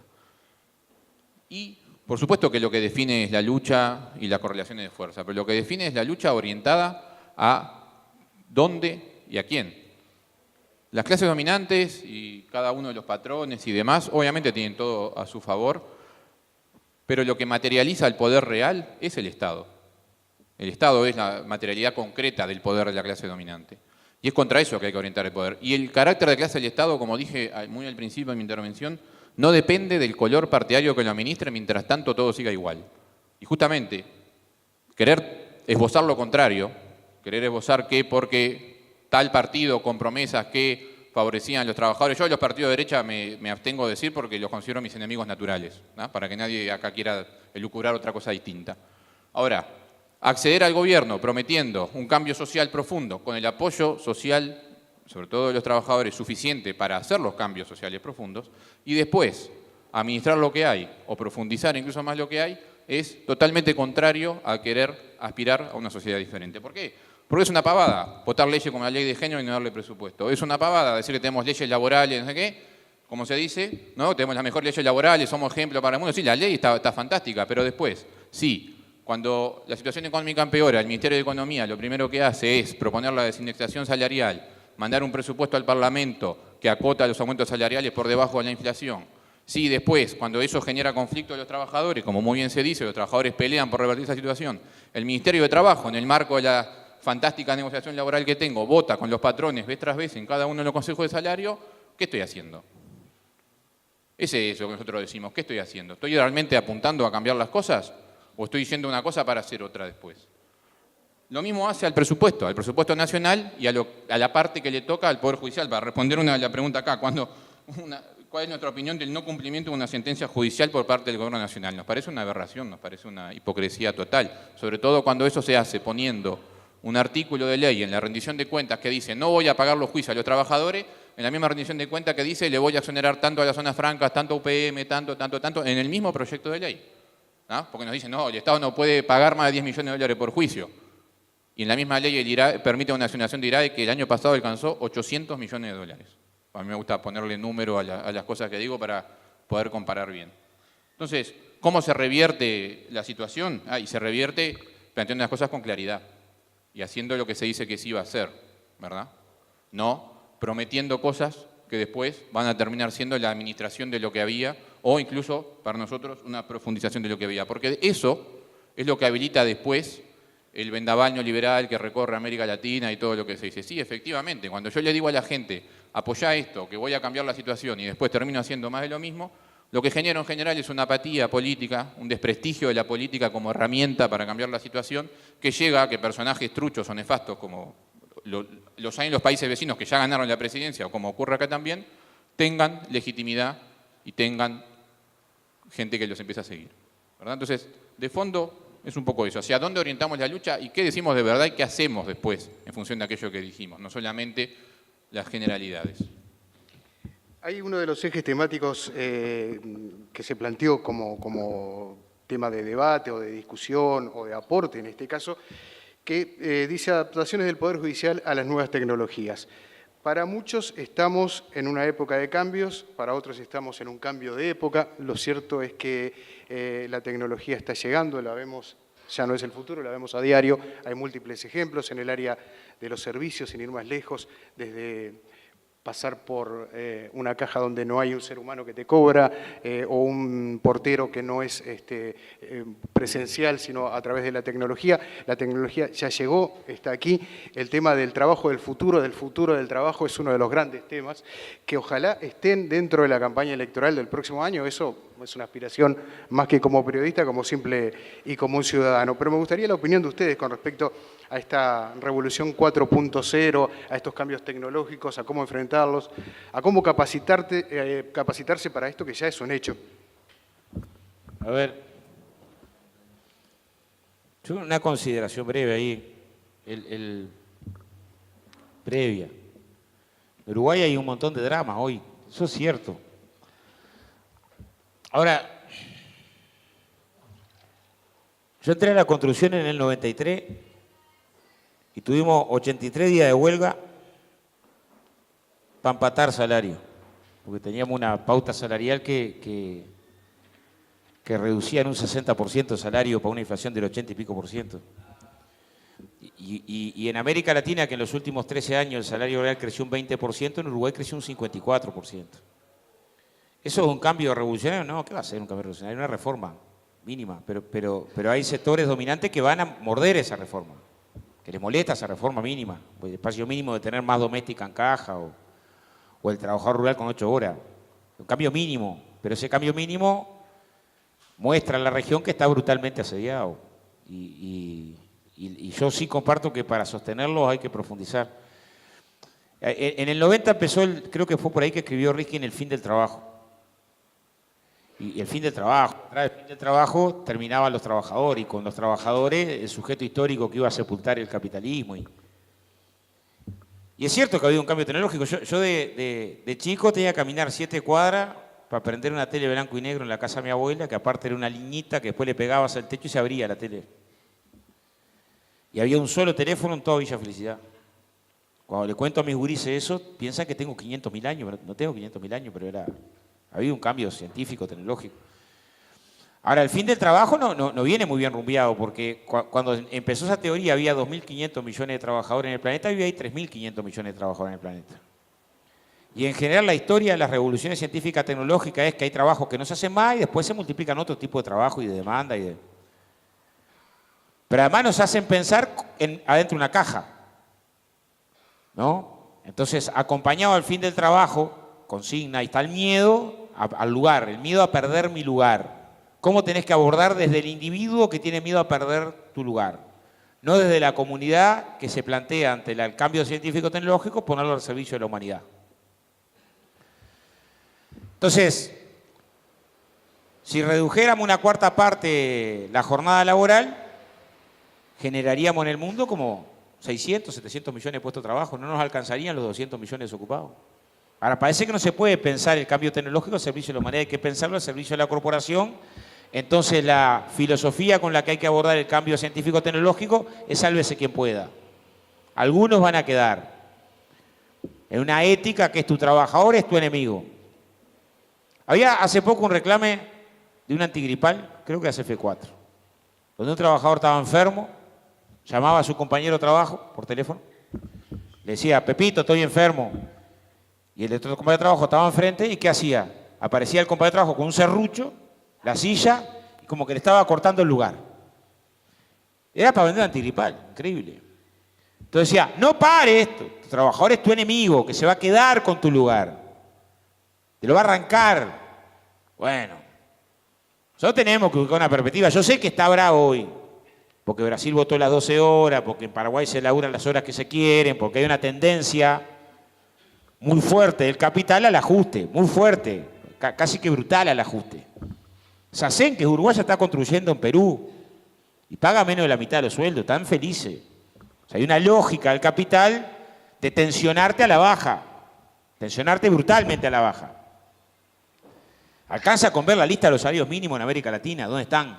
¿No? Para darte cuenta que tenés una tensión del capital global y tanto la CEPAL, la ODE, que no quieren hacer ninguna revolución, ubican que ahí hay una parte del problema. Entonces, el problema es cómo nos apropiamos de la tecnología, que es un componente de poder. Y es desde el Estado y es desde la sociedad. O sea, es desde todas las trincheras posibles de donde tenés que generar. El Estado solo no alcanza. Ahora, es bueno tener Estado. Tener la mitad de la banca pública es bueno. Tener más de la mitad de los teléfonos celulares que dependen de una empresa pública estatal es bueno. Tener la UTE es bueno. O sea, tener parte del Estado te ayuda para tener más. Y es parte de lo que tenés que defender. Pero tendríamos que pensar distinto esto. Es decir, cambio tecnológico, primero que va, buenísimo. Buenísimo. Y colocar la discusión como tecnológica, capaz que en vez de 6 horas labura 5, 4. Y distribuir el trabajo que hay entre todos. Y más tiempo para el deporte, para la cultura, para el esparcimiento. Claro, cada vez que se discute el cambio tecnológico, por tirios y troyanos, lo que se coloca arriba de la mesa es los puestos que se pierden. Y se inhabilita la discusión de la posibilidad de distribuir el trabajo existente entre todos. Se inhabilita. Eso está prohibido pensarlo. Estamos obligados a pensarlo. Yo imagino que los anarcos que murieron el 1 de mayo eran mirados como bichos raros por levantar la bandera a las 8 horas en su momento. ¿No? Una quijotada. Estamos obligados a pensarlo. Ahora, a la vez, sabiendo que tensás, repito, 1.400 millones de trabajos son precarios en el mundo. Hay 20 millones de esclavos. Los datos de la economía global son brutales. Brutales. 700 y pico millones cobran menos $1.20 por día. Esa es la acumulación capitalista global en la que está inserta la discusión general. Yo sé que nos cuesta mirar el sistema capitalista como sistema global, porque les conviene mostrarnos un paisito, agarrar y decir, mira, este funciona, todos pueden andar igual. Y el todos pueden andar igual es un verso porque la tendencia desigual y combinada del capitalismo es muy dura. Entonces, no debiéramos mirar el cambio tecnológico en el parámetro de que ellos no colocan, sino al revés. El gran problema es el envoltorio de relaciones sociales capitalistas. Está claro que ese es un factor de poder que viene demostrando en América Latina que ni siquiera previsó muchas elecciones para legitimarse. En muchos casos fue a punta de golpe o proceso de desestabilización. Aún de procesos muy tímidos en reforma. Muy tímidos en reforma. Yo igual creo que la profundidad de las transformaciones siempre dependen de la cantidad de pueblo que tenés atrás. De la cantidad de pueblo que tenés atrás. Y en esa construcción hay cosas que todavía faltan, ¿no? Todavía faltan. Hay que ver algunos sectores de actividad, no es el tema, las condiciones que tenés hoy para algunas batallas, ¿no? No le hicimos un paro con los 100.000 trabajadores reales que tenemos porque tenemos un puñadito chico apenas organizado y con una debilidad aún muy importante. Hay que mirar programa con la construcción del factor de poder que se pone en la espalda del programa. Federico. Sí, vamos a dejar estas dos últimas preguntas para cerrar, ¿sí? Para más adelante. Sobre la tecnología, entonces. Exactamente. Bien. Yo sobre el desarrollo tecnológico en sí, creo que el título era la adaptación del Poder Judicial a las nuevas tecnologías, pero sobre el desarrollo tecnológico en sí, me gustaría decir dos cosas. Primero, que desde el punto de vista del acceso a las nuevas tecnologías, obviamente, como a la disponibilidad de un celular y a las aplicaciones para acceder a servicios y demás, obviamente que es importante fomentar y garantizar ese acceso. Ahora, el desarrollo de la tecnología no hay que verlo como lo que es un mecanismo que utiliza el capital para abaratar la mano de obra, punto. Vamos, para eso se desarrollan nuevas tecnologías, porque quien invierte en desarrollar una nueva tecnología es, en general, el empresario tal o cual, o la empresa tal o cual, o cosas más grandes, la multinacional tal o cual, que lo que busca es abaratar lo que le cuestan sus trabajadores. Trabajadores que necesitan saber menos porque la máquina reemplaza su trabajo y por lo tanto les puedo pagar menos. Y porque además preciso menos trabajadores, si tengo menos gente trabajando, puedo bajar los salarios porque hay más presión de gente compitiendo por conseguir trabajo. Eso es evidente que funciona así. Ahora, ¿eso me lleva a oponerme a la evolución de la tecnología como tal? No, de ninguna manera. En la sociedad por la que uno pelea, imagina, igualitaria para todos, quiere efectivamente que un obrero no tenga que estar deslomándose, rompiéndose la espalda y que una máquina pueda sustituir su trabajo efectivamente. Por lo tanto, la forma de criticar el avance tecnológico no es diciendo que en vez de celulares quiero volver a hablar con teléfono de disco, ¿verdad? Eso por un lado. Y segundo, que la tecnología se desarrolla en aquellos lugares que necesita hacerlo para explotar mejor a los trabajadores. No, nosotros, debes dejar en claro que no es que la tecnología va a suplantar al ser humano definitivamente en todos los ámbitos y nos vamos a trabajar más. Eso no es así, al menos no en los marcos del sistema actual. Justamente lo hace solo, la tecnología se desarrolla solo donde necesita hacerlo para abaratar sus costos. No se preocupen que los negros en África van a seguir entrando a las minas a sacar los diamantes y el coltán con la mano. Nadie va a inventar una máquina para sustituir una mano de obra que es tan barata. Y volviendo al Uruguay, las forestales en el centro del país van a seguir mandando gurises al medio del campo a cortar los árboles a mano, a operar alguna de las máquinas, pero van a seguir siendo ellos, o a juntar naranjas para las citrícolas en Salto, como funciona hoy. Un camioncito que pasa y levanta jóvenes de entre 20 y 30 años, los elige cual edad media y los lleva al campo a juntar las naranjas y vuelven. Y algunos no se suben al camión y ese día no cobran y se tienen que arreglar. Y ahí no lo ha sustituido la tecnología. No ha venido una máquina para juntar naranjas. ¿Ah? ¿Por qué? Porque el capital no lo precisa ahí. Lo sustituye en aquellos lugares que le sirve, que le es más rentable. Por lo tanto, yo lo decía simplemente para combatir esa idea de que parece que la tecnología va a suplantar todo el trabajo. No, el avance tecnológico actual se da para garantizar un abaratamiento del costo salarial, en definitiva. Distinto es que cuando ocurren tecnologías nuevas, como un celular, obviamente adaptemos para que, si todo funciona por ahí, sea más democrático, que todos puedan acceder a determinadas cosas a través de eso. Eso es evidente. ¿Ah? Yo estoy también en contra, quizá por un tema generacional, de plantear que es horrible que la gente utilice celulares. Yo estoy seguro que cuando se creó la radio a muchos les pareció horrible y cuando después se creó la tele les pareció horrible. El problema es, ¿para qué? ¿Ah? La tele creo que es un medio de comunicación que sirvió para popularizar muchos elementos culturales, como también es un instrumento de dominación. Evidentemente, el discurso oficial que baja por los grandes medios de comunicación ocurre a través de eso. El celular y las redes sociales también, ¿verdad? Yo puedo este mismo discurso que dije acá o lo que se dijo acá, subirlo al Facebook y va a cumplir una función bastante contrahegemónica, así como sabemos que las redes sociales son empresas que construyeron esa red social para obtener ganancias. Y ese es el punto definitivo. Facebook está tan bueno y es tan versátil para que todos lo usemos porque lo que le interesa es vendernos publicidad, ¿verdad? Y así es como lucra, y lo mismo Google, y etcétera, hasta WhatsApp, ¿verdad? Eso. Bien, le voy a pedir para el final la mayor brevedad. Esta es concreta. Me gustaría que el señor Andrade conteste de forma concreta qué opina sobre el incumplimiento de una sentencia judicial por parte de un gobierno democrático. No solo, a ver, compañero, nosotros tenemos, en el 2014 cuando se aprobó la ley de responsabilidad penal teníamos en un momento 29 senadores en contra de 31. Y creo que tuvimos 6 meses de movilización para arrancar la ley, para arrancar una mayoría parlamentaria force, porque en realidad con mucha argumentación en contra de algunos de los senadores que terminó votando la ley, pero sin estar convencido de la norma.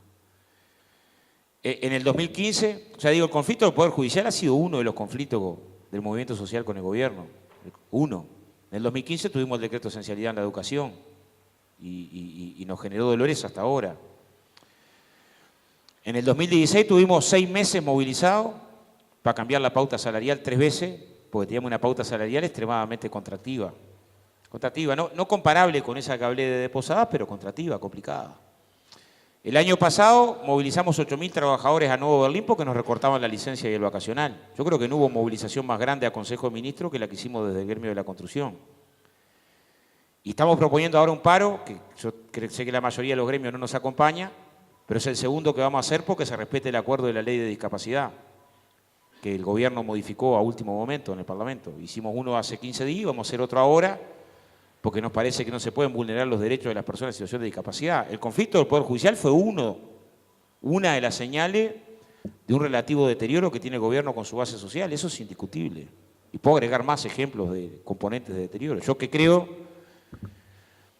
que este proceso político ha permitido un montón de cambios favorables, pasar de 900.000 trabajadores registrados a 1,5 millones, generar condiciones de negociación colectiva donde no había, derechos laborales donde no había, normas de seguridad laboral que no había, reformas en la seguridad social que ampliaron derechos para los trabajadores, como el año de seguro paro, 1 año por cada hijo a la mujer. También ha tenido señales de ese, porque la sociedad tiene ese marco de contradicción y también la tiene la fuerza que está en el gobierno, sin duda.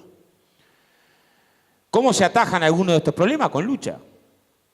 Si no llevábamos 8.000 a Nuevo Berlín, hubiéramos tenido un recorte en la licencia del vacacional, que al final logramos que lo financiaran las cámaras empresariales en la negociación colectiva de este año, después de llenar el Teatro Verano. También en última instancia manda la correlación de fuerza que generé, no hay misterio. No hay misterio. El desconocimiento de la sentencia judicial con el conflicto de los judiciales, que ahora se resolvió hace un tiempo, es parte de los problemas que ha tenido el gobierno con su base social, pero no el único, ha tenido montones. En varios terrenos, en varias áreas, señales que han sido complicadas. ¿Respondida? Sí.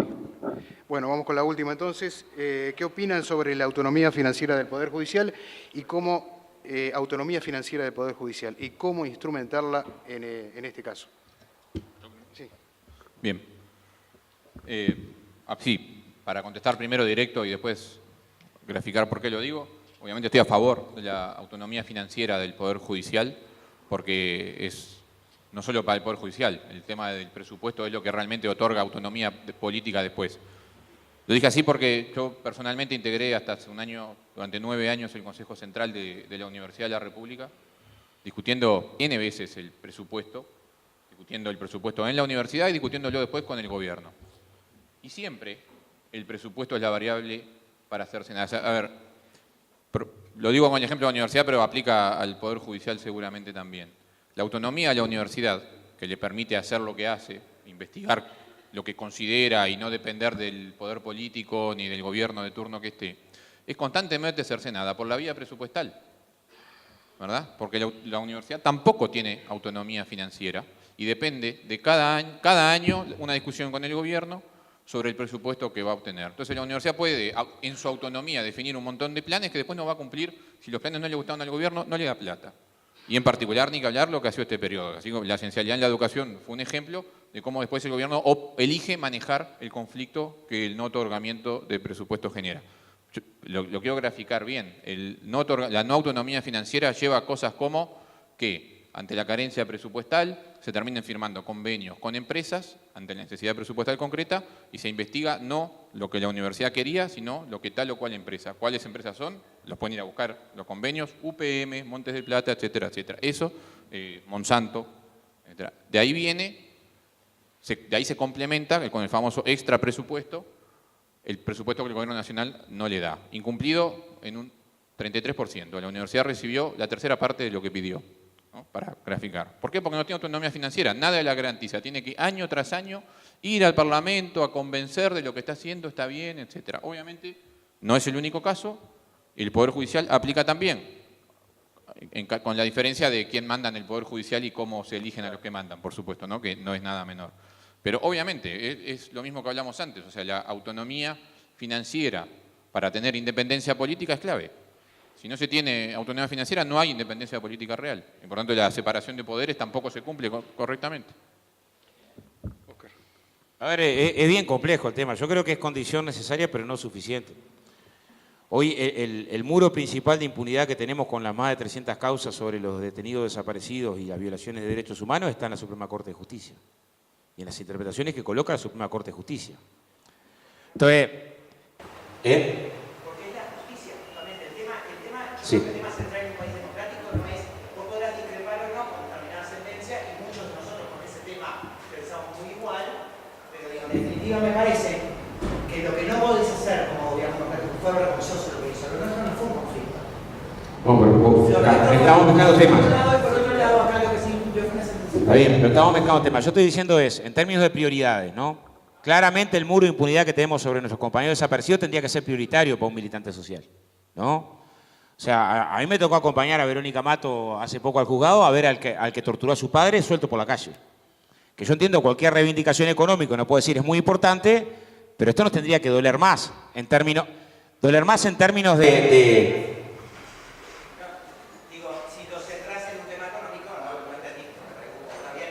No, pero lo que estamos discutiendo es autonomía del Poder Judicial, ¿no?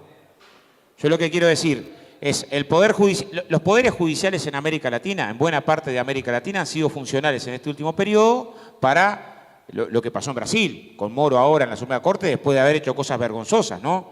De tener audios viendo a Temer y a Ezio pidiendo coimas y mirar para un costado y después tener una situación o los procesos contra Correa en Venezuela, en Ecuador, ¿no? O sea, los poderes judiciales en general están teniendo un papel, ¿no?, global muy complejo. Entonces, la discusión de la autonomía es una parte de la discusión, de la autonomía financiera del Poder Judicial, es una parte de la discusión. Ahora, está administrada, yo para poner un ejemplo, ustedes saben cómo trasladan a los jueces. ¿Cómo hace un juez del interior para que lo trasladen? ¿De qué depende? Lo que digo es... sí, veña parlamentaria que requiere mayorías especiales y si no es por antigüedad. Y en la lógica de por antigüedad. Oscar, Sí. un segundito. Dejemos terminar de Ahí va. responder a los invitados, por favor. Tenemos un criterio hoy donde el juez depende más del lobby de ser amigo de alguien de un ministro para que lo trasladen de acá para allá, para que más pronto venga a Montevideo. Ustedes conocen mejor que yo estos casos. ¿No? Una cosa. Y de eso no se habla. ¿Lo qué? Es peor la situación. Porque cuando hablamos de qué justicia tenemos... Pero a lo que estoy diciendo es que ese proceso de discrecionalidad no lo resuelve la autonomía financiera. ¿Estamos de acuerdo? Ahí está. Entonces tenemos componentes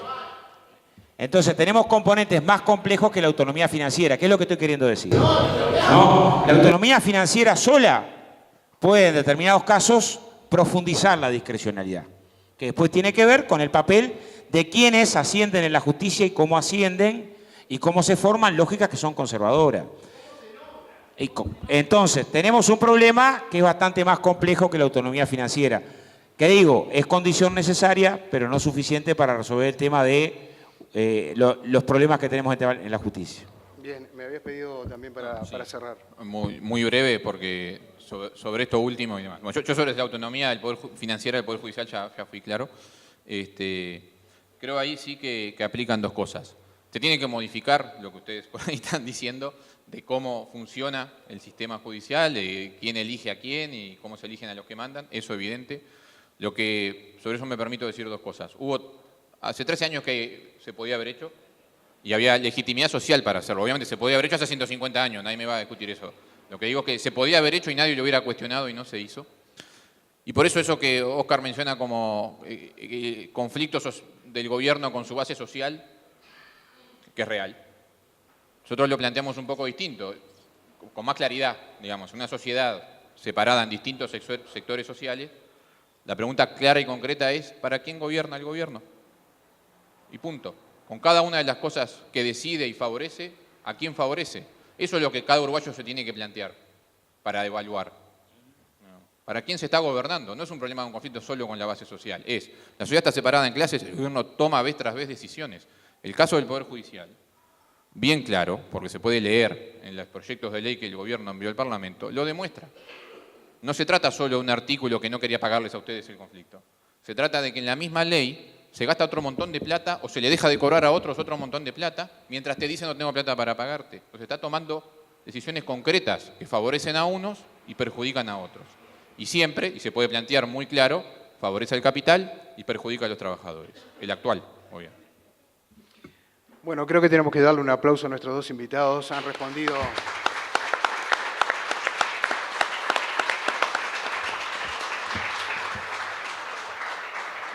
Gracias por participar de este primer encuentro. Los invitamos el próximo miércoles a la misma hora. Carolina Cose y Pablo Mieres serán los invitados. Que pasen ustedes muy bien.